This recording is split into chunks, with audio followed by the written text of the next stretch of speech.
name is Terrance Brown, aka Terry Can't Die. I'm an artist. I'm a producer. I'm like a business music industry A&R at times.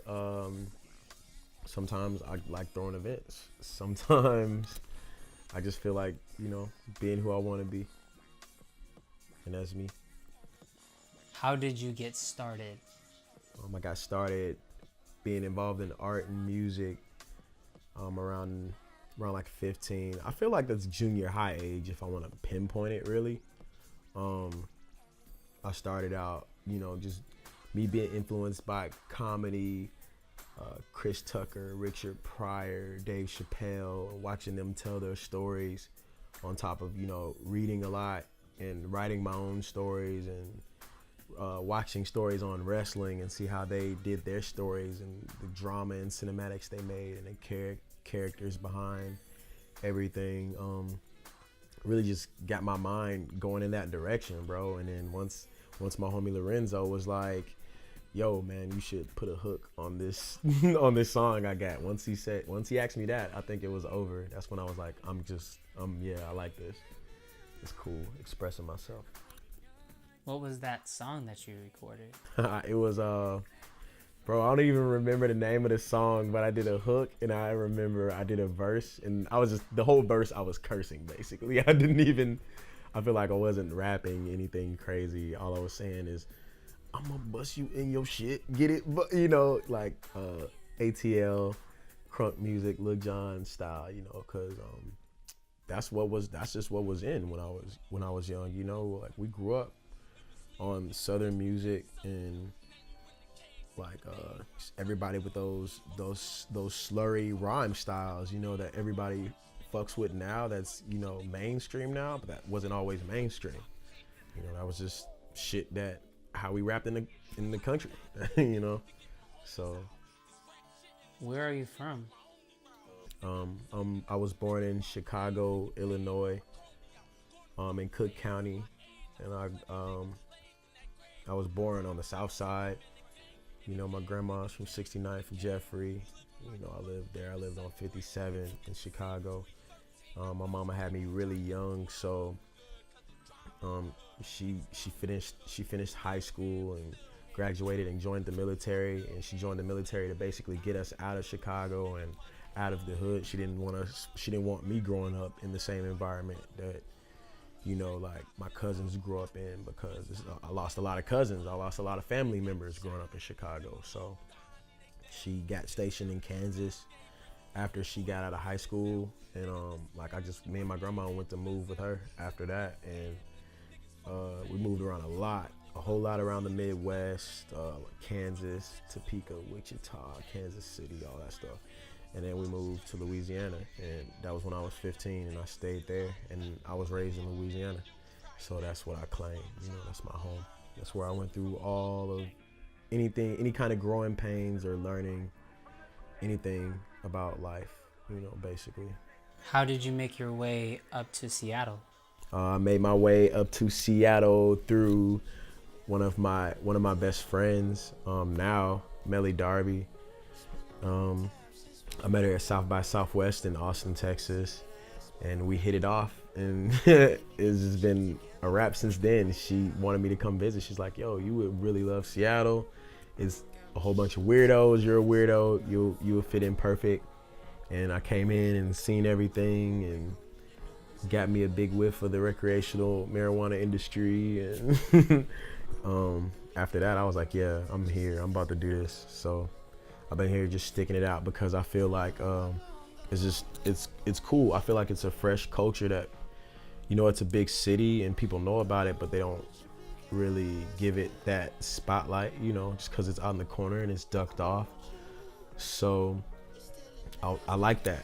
I like being places where, nobody knows what I'm up to right now. The rest of everybody around the country, because I'm just up here doing this, working on this. So, yeah.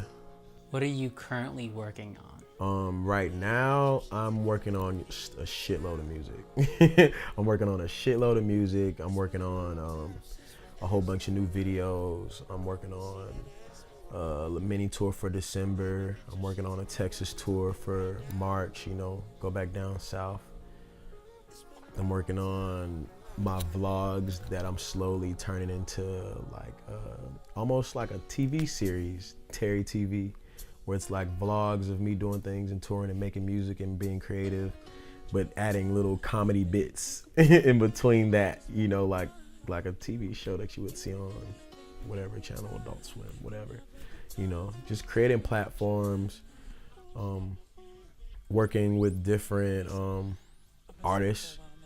I've been working with a lot of artists out here, and different artists around the country, and producing records for VH1 and like BET, Oprah Network. Like right now, I got background music in Black Ink Crew. I've been producing video game music. Yeah, I'm on one right now. I've been modeling too. That's been fun. So why do you do what you do? What motivates you? People motivate me. Like, not in a sense of like I need someone to approve what I'm doing, just like me seeing how people react to what I'm doing, you know, so I can do more things. I just love creating. I love just tinking my brain and knowing that I can pull something out of thin air and somebody will react to it, you know. My family motivates me a lot to kill it and keep moving and keep creating, just because I want to build something that, you know, they can live off also, you know. So that keeps me going. I'm just a curious motherfucker. I wanna see shit. I wanna see how people react. I wanna be in the shit and be deep in it, you know. Where do you think that curiosity comes from? Just growing up subliminally a culture kid.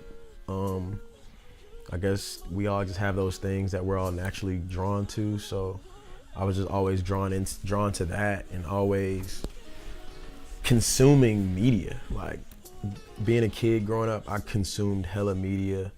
Even before the YouTube era, like I feel like I'm one of the first internet artists, like the first gen of like, we're on MySpace and we're promoting our own music and people are finding us through that. Just growing up recording my favorite videos, recording my favorite movies, recording my favorite wrestling matches, recording my favorite whatever on VHSs, and just watching them over and over and over. Because, you know, me living in Louisiana and in the country, you know, I'm from central Louisiana. I'm from a town called Leesville, Louisiana, and it's right by a military base. And like, to travel down south, you gotta really travel. If you wanna go somewhere cool, or we gotta go to the NO, we gotta drive 3 hours, you know. So it's a lot of me entertaining myself and being around other people. And I think that's what I used to escape and see more and see what the world had versus just the little small town shit that was around me. I would always be on the internet and always into, you know, the media and what's going on in the culture. Mainly rap, and I started off with rap, and then I got into skating, and that got me into rock music and all kinds of stuff, you know. So, yeah. What is your ultimate dream? My ultimate dream is to live off my art. Like, to live off my art and to live off my brand, and basically make my own rules and make my own schedule for the rest of my life, you know, and be comfortable. I don't even have to be a fucking millionaire, you know. I just want to be comfortable. I want to make millions of dollars, you know, but if I don't, I'm cool with that. But in my brain, I'm gonna make millions of dollars. So, yeah, man. What do you like to do in your free time aside from music? Like, I like skating. I'll go skating. I'm not like super pro-am skateboarder, you know, but I grew up just street skating and, you know, skating around with my friends, having chill sessions, playing skate and shit. So I do a lot of that on my free time. Like I said, I'm always like watching wrestling, watching anime, watching Watching anything to get my brain going, you know. Man, smoking hella weed. Yeah. For your music, in the sense of producing your beats and everything that you do you draw inspiration from other artists, other genres, or are you more of building your own kind of sound? Yeah, it's actually a little bit of both, man. Like I'm super inspired by alternative music, like garage, rock, ambient, alternative type vibes. You know, like Ty Segall, Vampire Weekend, 07, Toro Waimoy, you know, anything that's super unique. And then me being in the music industry since I was so young, like I feel like some of the people that I've been around that I feel like are my peers, I've learned a lot from them, you know. Like me being out in LA for a little bit of time, me producing around producers like Lays and Royale, who's producing for like Tyga, or you know, my homie Sapphire, you know, he's produced with like Dr. Dre and multitude of other people. They always just push me to be like, yo, I gotta be dope. Like they're getting all these placements, these fire placements.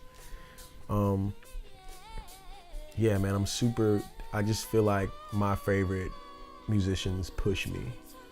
They push me just to be fire. What is the greatest piece of career or life advice you've ever received? Stay consistent.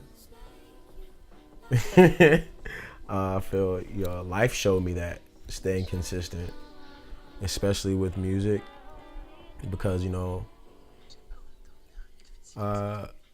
from start to now, I've had times where I stopped. You know, I'd be making music, and for whatever reason, you know, whether it be like the industry politics or my ability to record or my ability or whatever, would be halted by something, you know, or me feeling like I was being halted.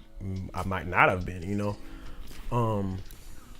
I just feel like staying consistent that's how you do it. That's how you beat it. You know, you put in 10 years into anything, you're gonna excel at that thing that you're putting that 10 years into, you know. And I know I'm past my 10 year and I'm just going. And now I'm at the point in the mind frame that I've built for myself to just keep going and not stop. Like no matter what. You know, never. What hurdles did you personally face and how did you overcome them? That's a good question. I feel like my first hurdles, just like creatively and as an artist in my career, when I first started legitly, like people knowing who I was regionally or in my state, it's just the hurdle of how do I get up out of this place with what I'm doing? Like what are the next steps that I need to be taking? You know, when I first started making music, I was working with Palm Tree Entertainment, this guy named Miami Mike, and he's Soulja Boy's manager. And that was the first kind of situation I was in, you know, where I got to get game from somebody else who was moving at the time. And that was like around the MySpace time, you know, that was us making these crazy dance songs, these country bangers that kids were playing at their house parties and getting traction online, and us moving ringtones, you know, because me as a young dude and where I was in my region, I was moving thousands and thousands of ringtones, you know, and that's how people were finding out about me, Bluetoothing my songs on their Razor phones and stuff, you know. Man, and you know, when you have those moments where everything is swept up from under your feet and you having to figure out all right, now what, you know, because, you know, after Soulja Boy got his deal and they dismantled the whole management company and just went with just one artist, it's like, all right, now I gotta think of something else. And then you're in the position of like, man, I'm helpless. I don't have help. I don't have, or the knowledge. At the time I didn't have the knowledge of just how to do it. Like I had a little bit of the little glimpse of like what I should do, but I had to just learn and experience more, And even after that situation, dealing with moving to LA and having another manager and him working with Sycamore and Ricky Hill and Travis Scott on these projects, and having that situation come from under me too, and after having label meetings and all this, et cetera, I felt like those were super I feel like all that's what made me now, because I feel like I learned most of what I needed to really learn, which was stay consistent and, build a good support system for yourself that's gonna last, that's actually gonna last. And whether it doesn't even have to be a manager, it could be just friends, like that's really what you need. Just those people who know you and know what you're trying to do and believe in you, even if they don't see the full picture, because only you're gonna see the full picture. But if you can have those, just couple people, sometimes you only need two, to just keep you going and push you to learn more things that are good for you to do with your business. So learning that helped me just jump over all the bullshit, man. Jump over all the politics, over all the whatever, and just know that, man, I just need to create art. And even if they don't like the art, people will fucking respect the fact that that's your life. Like, and you're doing it and you're creating and you're not being anybody else, you're just being yourself. Like, that alone makes people think you're fire. What qualities would you like to be recognized for in the future? Qualities I want to be recognized for would definitely be my work ethic and my uniqueness. I feel like I'm pretty unique according to where I'm from. I'm from Louisiana, so for the most part, a lot of people and artists that you hear from Louisiana, they come out, they just doing like hood shit, ratchet shit. And I still love doing hood shit, ratchet shit. But when I came out, I wasn't coming out like that. It was like, yo, he's doing some other shit. He's like making these crazy sounding songs, like doing songs with bands, sing rapping. When I was doing it, like some years back, it wasn't really anybody doing it like that, Now sing rapping is like, you have to sing and rap. You have to sing and rap to even get people's attention. Yeah, man, I want to be remembered for that, and I want to be remembered for just giving people different sides of myself and making them feel like it's all still me and not different people. Like, it's different caricatures, but it's all correlating back to one soul, one spirit, like, and you can hear it. And yeah, I think that might be what I want. But people, they'll decide. What does music mean to you?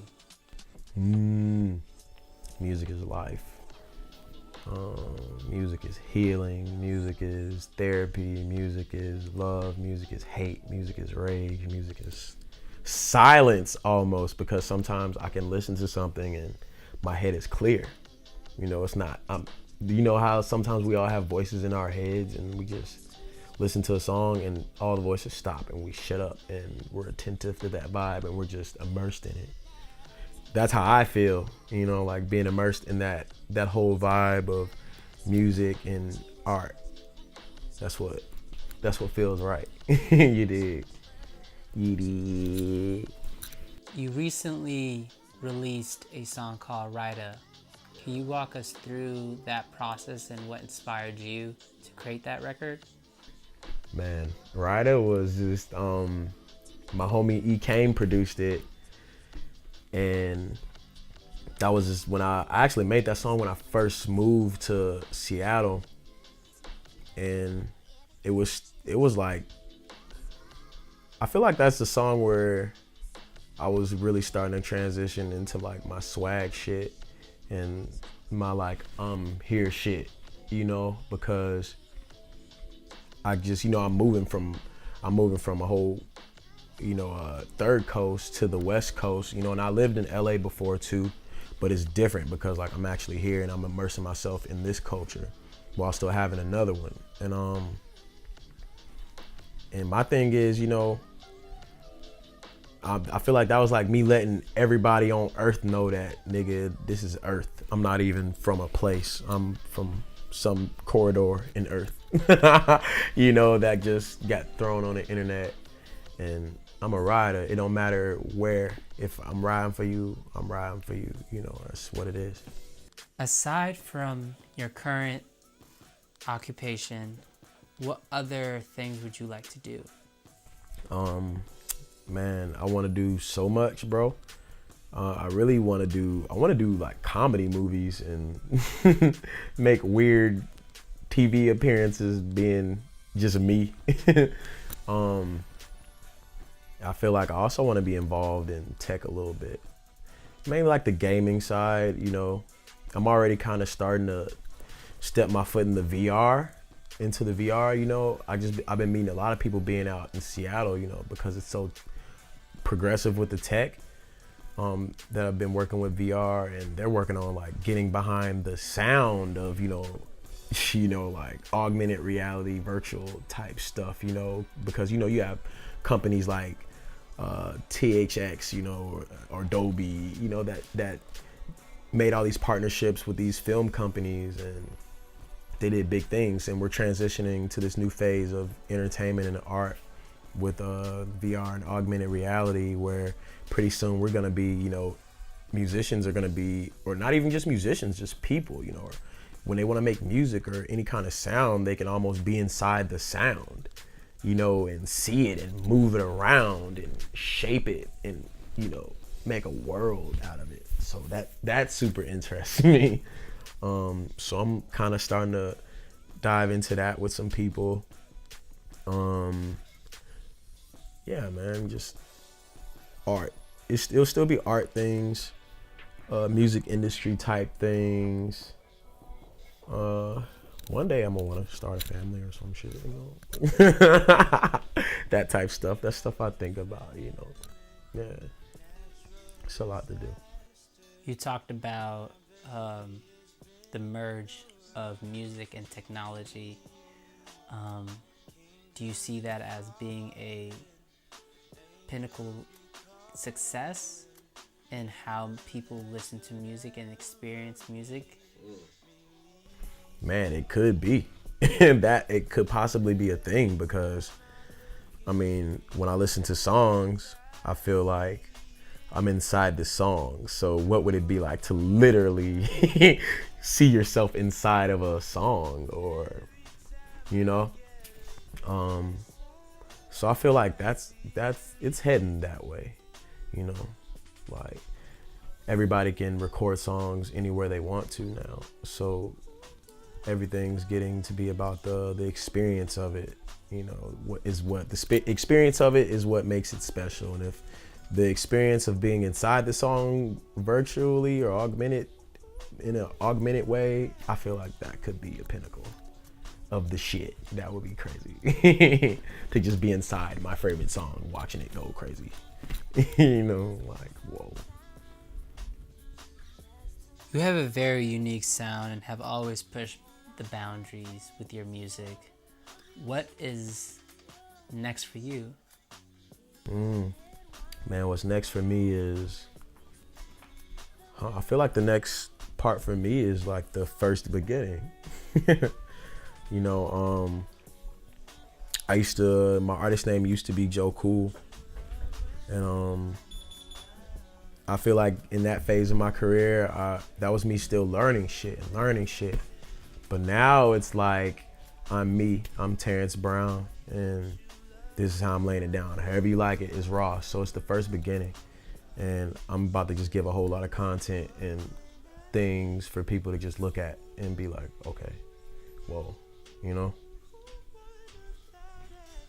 If you could work with anybody dead or alive, who would that be? Whoa. If I could work with anybody dead or alive, bruh. I feel like I would want to work with Andre 3000 because, you know, it's a lot of OGs I respect, but he's just different in a sense of his pulse is still on like what's going on right now. And I feel like that's how every OG needs to be in your generation. Like, you know, peep game and respect what you did, but then, you know, look towards the future too and help build that and, you know, seed that. I think he's one of those ones who's like that, and he still could get in the pocket and get filthy and be swaggy, but still keep it lyrical. So I will always want to work with him. Always. It don't matter. Him or Lil Wayne. You know? Why Lil Wayne? Man, Louisiana. Me growing up on Wayne, you know, just watching him become the best rapper alive. I watched it, you know, especially being from Louisiana. You know, the conversations grew. Like, I still remember when the Carter 2 dropped and Money on My Mind came out, and the only rap line everybody at school was talking about was, hey, Mr. You know what I mean? Mr. Toilet, I'm the shit. Got these other niggas pissed because you know? And that's when you knew he was putting in the work, and he showed that, yo, you put in the work and let it resonate and let people decide. And he spoke it into fruition. He manifested it, and that is lit, you know.